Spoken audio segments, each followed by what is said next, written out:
Take ഓഫിന് തൊട്ടുമുൻപ് പൂർണ്ണമായും കത്തിയെരിഞ്ഞ വിമാനം. തീ പടർന്നു പിടിക്കുന്നതിന് തൊട്ടുമുൻപായി വിമാനത്തിലുണ്ടായിരുന്ന 176 പേരെയും സുരക്ഷിതമായി ഒഴിപ്പിച്ചതിനാൽ വൻ ദുരന്തമാണ് ഒഴിവായത്.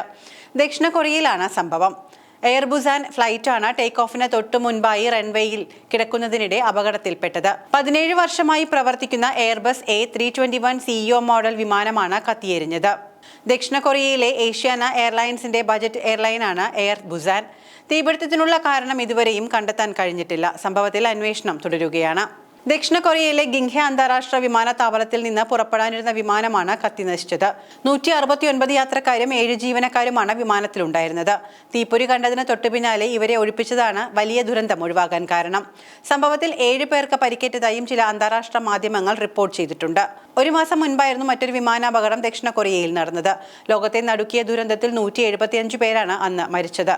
ദക്ഷിണ കൊറിയയിലെ മുവാൻ എയർപോർട്ടിൽ ലാൻഡ് ചെയ്യാൻ ശ്രമിച്ച ജെജു എയർലൈൻസ് ആണ് ഡിസംബർ 29-ന് അപകടത്തിൽപ്പെട്ടത്.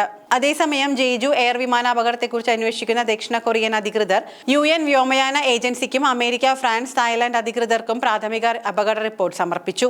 രാജ്യത്തെ നടുക്കിയ ഏറ്റവും വലിയ വ്യോമ ദുരന്തത്തെക്കുറിച്ചുള്ള അന്വേഷണം തുടരുകയാണെന്നും ദക്ഷിണ കൊറിയൻ വ്യോമയാന ഉദ്യോഗസ്ഥൻ പറഞ്ഞു.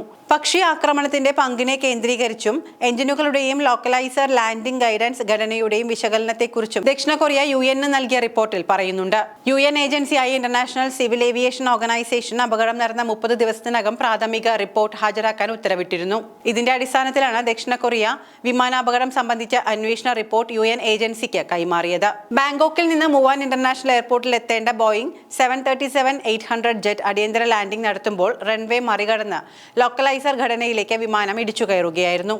അപകടത്തിൽപ്പെട്ട 181 ആളുകളിൽ 2 പേരും ക്രൂ അംഗങ്ങളും ഒഴികെ എല്ലാവരും മരിച്ചു. അതേസമയം പൈലറ്റുമാർ റിപ്പോർട്ട് ചെയ്ത പക്ഷി ആക്രമണത്തിന്റെ കൃത്യമായ സമയം ഇതുവരെ സ്ഥിരീകരിച്ചിട്ടില്ല.